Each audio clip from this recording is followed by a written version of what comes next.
July 31st, 2024, was a pivotal day in the 2024 Bangladesh quota reform movement, which rapidly transformed from student-led protests against a government job quota system into a full-fledged anti-government uprising demanding the resignation of Prime Minister Sheikh Hasina.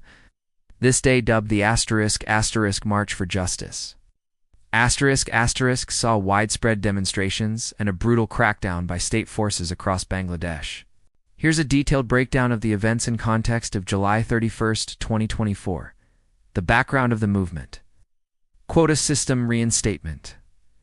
The protests began in June 2024 after the Supreme Court reinstated a 30% quota for the descendants of freedom fighters in government jobs. This reversed a 2018 decision to abolish the quota, which had itself come after student protests. Corruption and dissatisfaction. Beyond the quota. Widespread dissatisfaction with the government's perceived authoritarianism. Economic downturn, corruption, human rights violations, and lack of democratic channels fueled the anger. Escalation of violence. The government's response characterized by the deployment of its student wing and security forces. Police. RABBGB, with reports of firearms and sharp weapons used against protesters, led to a significant escalation of violence and casualties. Internet and social media blackout. To suppress the protests, the government implemented a nationwide internet and mobile connectivity blackout, effectively isolating Bangladesh from the rest of the world. A shoot-site curfew was also declared in many areas. Key events on July 31st, 2024. 1. Nationwide demonstrations. Students, teachers, a growing number of citizens organized a countrywide march for justice. The program was intended to honor those killed and injured during the ongoing protests and to demand accountability. Protests took place in front of or near court premises across various cities, including Dhaka, Chattogram, Khulna, Barishal, Rajshahi, Sylhet, and Dinajpur. 2. Continued crackdown. Despite the March for Justice being largely peaceful, law enforcement agencies loyal to the then government responded with severe crackdowns. Use of force. Police used batons, tear gas, and stun grenades to disperse demonstrators. Arrests and injuries. Over 100 protesters were detained, and at least 90 individuals, including journalists, were reported injured in clashes. Specific incidents. In Barishal, police charged its students, injuring 11, including 5 journalists. In Sylhet, students attempting to cross police barricades were met with tear gas and stun grenades, injuring around 50. In Khulna, intense clashes occurred as students marched, dismantled barricades, and gathered at central points, leading to at least 19 detentions. In Dinajpur, 10 people, including 5 female students, were detained.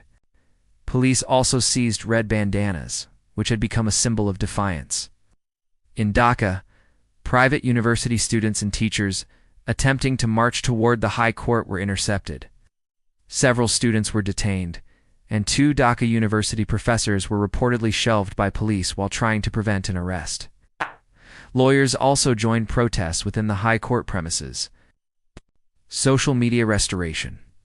After days of digital blackout, the government restored access to major social media platforms such as Facebook, TikTok, and WhatsApp after 3 p.m.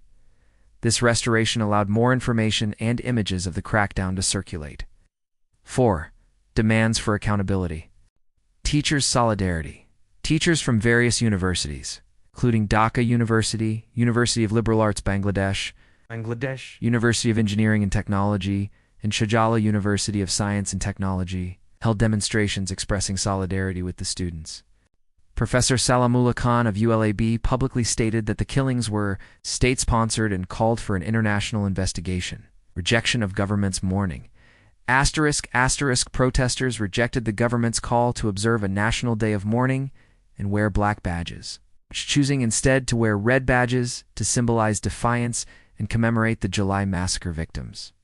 Expanded demands.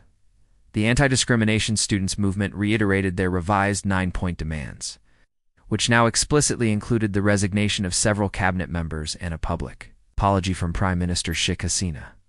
5. Government actions and statements. PM's meeting with Indian High Commissioner. Prime Minister Sheikh Hasina met with Indian High Commissioner Pran Verma, where she reportedly alleged that protesters were trying to replicate the Sri Lanka scenario to topple her government. Visit to hospital. Later, she visited Kurmitola General Hospital to meet those injured in the violence. Mass arrests. By July 31st, reports indicated that a total of 10,735 individuals had been arrested across the country since the protests began, with the government labeling protesters as perpetrators. Between the night of July 30th and the afternoon of July 31st alone, at least 341 people were arrested in Dhaka. Police official removed, notably, Additional Commissioner M.D. Harun Rashid, head of the detective branch of the Dhaka Metropolitan Police, was removed from his position and reassigned on July 31st, suggesting internal governmental shifts amid the crisis. Overall impact of July 31st, 2024 marked a significant escalation of the quota reform movement. The March for Justice solidified the students' resolve and demonstrated their widespread public support despite the severe state repression. The day's events further highlighted the government's heavy-handed tactics and fueled the broader anti-government sentiment, ultimately contributing to the non-cooperation movement and the eventual resignation of Prime Minister Sheikh Hasina on August 5, 2024. The human cost was immense, with reports of over 1,000 deaths and thousands injured and arrested throughout the movement, including many on or around July 31st.